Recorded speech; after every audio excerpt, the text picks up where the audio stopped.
Well, we now continue our special series down the Nile River. Let's go live now to the team there. Hey, Mohammed, Penina, good to see you again. What do you have in store for us today? Yeah, we're having so fun here, thanks Nairobi. We're still in Cairo. Weather here is fantastic at night, and it's almost a lot of fun and activity down the stream of the river at night here in Cairo, the capital city of Egypt. Right here in my company in the felucca in the Nile, my co-anchor Penina. Penina, tell me, are there any feluccas in Kenya or in any other Nile Basin countries? Well, I could tell you about Kenya. They wouldn't be called feluccas, but yes, we do have boats such as this one. And you'd find a lot of them on the Kenyan coastline. You'd also find them on Lake Victoria. Okay, do you use them for transportation of people or commodities? Right. At the coastline in Mombasa, we do have the ferry services. But also on Lake Victoria, we have this tiny island right on the border of Kenya and Uganda.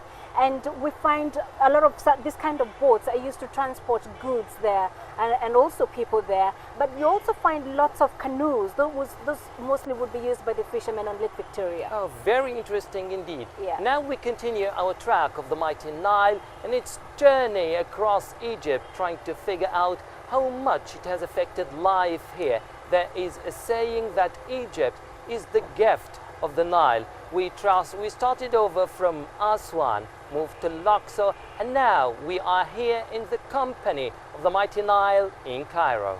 It's been an incredible journey, Mohammed, and I've enjoyed every minute of it. But we're now coming near the end of this journey. We take you close to the Mediterranean Sea. Lots of salt there, as you would expect, but also something sweet is being produced in that region. Here's Famida Miller.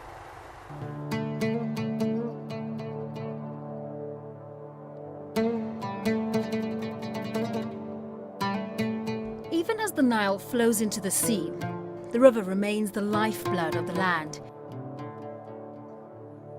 Here, it's supporting an industry that stretches far back into history. Among the 1,000 who work the date farms just up the coast from Alexandria is Ali Mohammed Qasim. أنا خريج ليسانس حقوق جامعة اسكندرية. طبعا احنا نظام عائلي كلنا عائلة واحدة مع بعض. عشان طبعا عندي أرض وبتاع، اضطريت إن أنا نسيب الشغل في المهنة في المحاماة واتبعت أرضي عشان طبعا نظام فلاحين بقى نبقى كلنا إيه مع بعض واحدة. This late in the year, most of the harvesting is complete.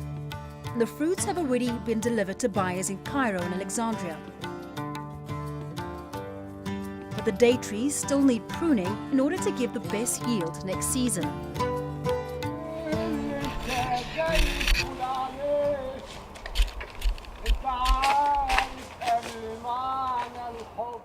الراجل على النخلة ده بيقلم النخلة، بيحلقها، بيشيل الكناف والحاجات الناشفة منها بحيث إن هي تبدأ تطلع جديد. بس بيحضرها لأن هي تطلع الثمرة الجديدة. Ali is continuing a tradition in Egypt that stretches back more than 6,000 years. According to the United Nations, Egypt is the world's top date producer. In 2012, it produced more than 1.5 million tons. أولاً البلح بيطلع نوع عندنا بالنسبة بيرجع لنوع التربة اللي موجودة عندنا في تكون. بتطلع بلحة ناعمة وطعمها حلو غير البلح اللي بره أو غير البلح مثلاً في السعودية أو غيره. There could be up to 1 million date palms in the plantations in this area alone. All of them kept alive by the waters of the Nile. الزراعة أصلاً ما بتطلعش إلا بالمية الحلوة، ما ينفعش تطلع من غير بدون أي مية. هي النيل أساس الحياة في مصر. حياة مصر كلها مترتبة على النيل، سواء زراعة صناعة أي حاجة هو النيل. والزراعة ما بتطلعش عندنا المية، حتى مية الأرض اللي هي مية بتطلع من المياه الجوفية ما بتنفعش في الزراعة عندنا.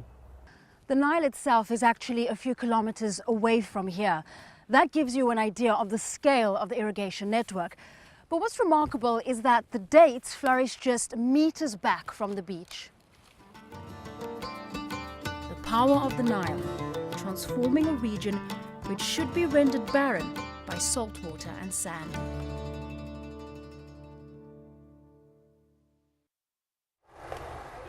As you can see at the background, there is a boat sailing in the dock right now. It's fantastic how Egyptians like dates, and Egyptians from all walks of life would eat dates. You know that we eat dates in special occasions, like in the Eid and the feast. We have two feasts. We also eat dates after a long day of fasting. In Ramadan, the first thing to eat is a piece of date. Right. But they're very sugary, so I would understand, because you would be in need of some energy after such a long fast. They're very, very sugary, very sweet, I must say. Coming back to the journey here on the Nile, Mohammed, we've been sharing this journey with our viewers right from when we began 6 days ago, and we did invite comments and some questions from our viewers related to everything that we've covered on this incredible journey. And let me just read out a question that we got here from Alex Bello. And Alex says, I'm currently studying the Nile and Egypt as part of my courses in the university. He's got several questions. The first question, he says, how many major Egyptian cities are along the bank of the Nile? Well, Alex, I would say most of the Egyptian cities are just beside or centered by the two banks of the river. We have Cairo, the capital city, which is where we are. Exactly. We have Giza, we have Luxor, we have Aswan, we have Kalibeya. We have many cities that are based around the banks of the river. And I mean, that would obviously make sense, Mohammed, because this is like the primary source of water in Egypt. So basically it's a magnet for everybody here. Yes, everybody gets around the Nile. Right. Do you have any question there? Yes, of course. No Nile, no Egypt. How true is that? How do you think of it? Having been here, having traveled with this incredible river, the Nile from Aswan, this statement is so true. No Nile, no Egypt. I mean, I think for me it was really incredible being in Aswan especially, and I keep going back to Aswan because for me, I think that was the most striking. You know, the landscape was just nothing but these mighty rocks and these hills and just the desert. You know, it was just the desert, the expansive desert all along. There was nothing else, just the Nile, and immediately you step out of the water, then Mohammed, you'd be out in the sand and this it. And I remember at some point wondering, what do people here do for a living? Because it looked so bare and the weather was so punishing. It didn't look like anything much would come out of it. You know, Penina, people will go fishing in the Nile, will irrigate and drink from the Nile, will do even industries based on the Nile. It's like everywhere, everything we do here in Egypt. Right. Let's get to another question here from Patrick Ntali. Okay. And Patrick says, what economic activities are taking place along the Nile, and what's the likely impact of these activities on its survival? And I think this is a very significant question because just the other day we were talking about pollution. Mohammed, I'd like you first to talk to us about the economic activities that take place along the Nile. I was just saying people go fishing, they would go sailing like this. This is the tourist attraction, especially at night, that many Egyptians would come in and tourists come in for. One more thing is agriculture is dependent on the Nile.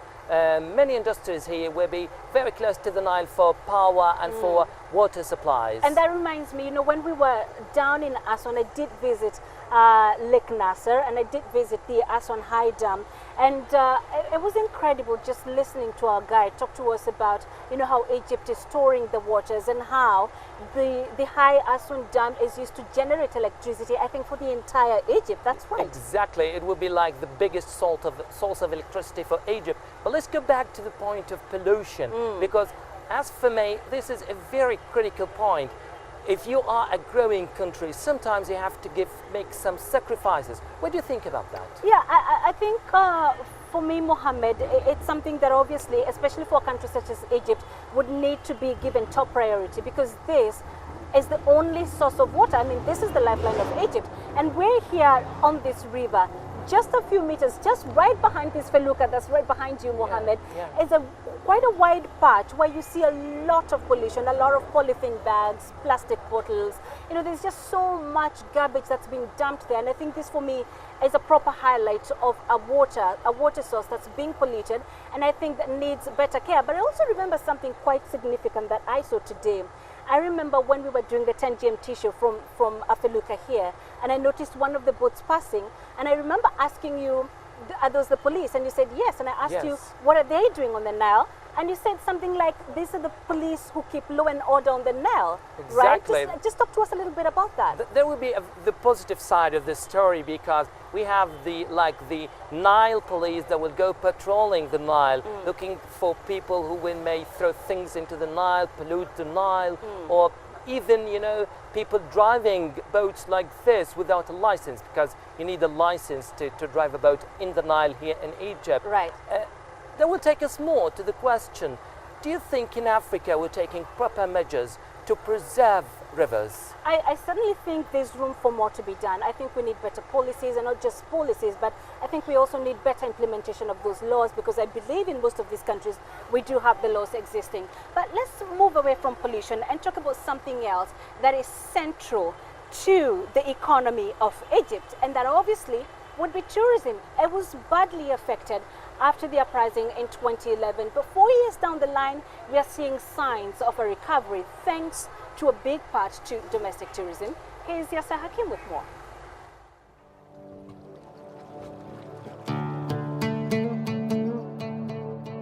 After snaking thousands of kilometers north through Africa, the Nile finally reaches the sea, here on Egypt's coast.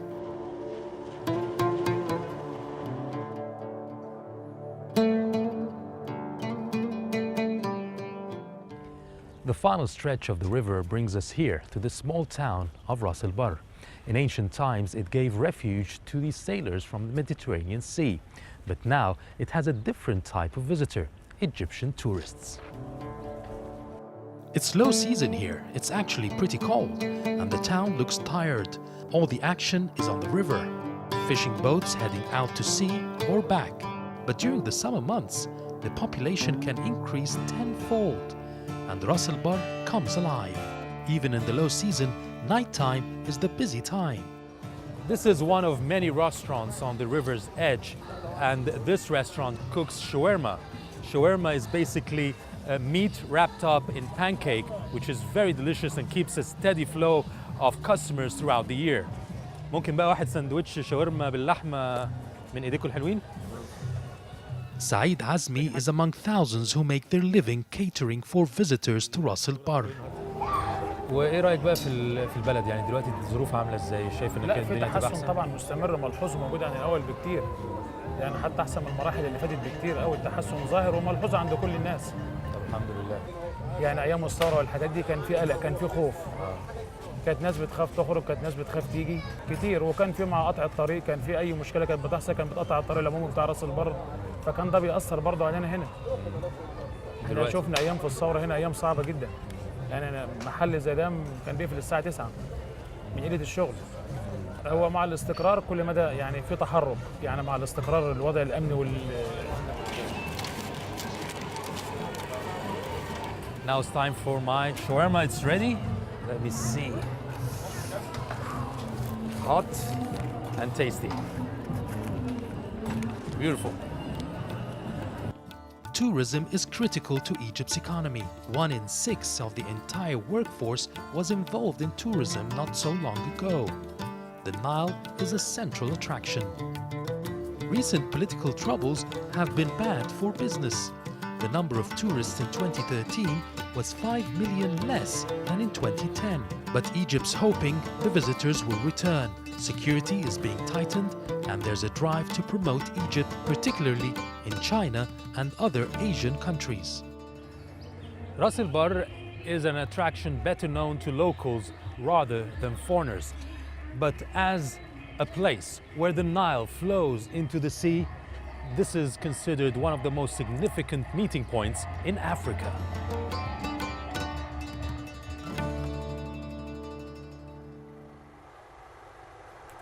Also, domestic tourism playing quite an essential role in the revival of tourism. And you know, Mohammed, I've got to tell you, I don't think I've quite enjoyed hosting a show as I have this particular one, and especially having such a studio setup, because I'm seated here in a boat in a pleasant evening, and there's a cool breeze coming in from the Nile, and we have this felucca rocking us gently from side to side. I almost feel like I'm on holiday, you know? It doesn't feel like I'm... That means very romantic here with this background, music, people celebrating here, up and there. It's a lot of life and activity down the stream of the Nile here. That's this true. is part of the magic of Cairo at night. And I guess this is why we are seeing a lot of tourists also coming in here. And I was just going to ask you, Mohammed, are there any incentives from the government to boost domestic tourism here in Egypt? Well, as far as I understand, the government is giving incentives to people in form of providing cheap trips to tourist sites here in Egypt, like Sharm el-Sheikh, Hurghada, and Aswan, Luxor, and even to places like Alexandria. Right. So the government is doing its best to push people to go do some domestic tourism. As an Egyptian, because I've visited a lot of incredible places in this country the last 6 days I've been here, but you being a citizen of this country, what is it that fascinates you or captivates you the most? What is it you like to do the most during your pastime here? I'll go to Alexandria because it's fascinating over there. And that takes us almost to the last part of our show today. You still can send in all your comments and suggestions, questions, because tomorrow is the last day of our special coverage of the Nile. You can catch us on our Twitter handle, CCTV News Africa, or Facebook page, CCTV Africa. You can find our special series of the coverage of the Nile on our website. That's all, guys, for now. Thanks for watching. Back to the studio. Mohammed, thank you very much. I have also felt that I have been on holiday watching you down there on the River of Life at the Nile. Thank you very much, Penina and Mohammed in Cairo.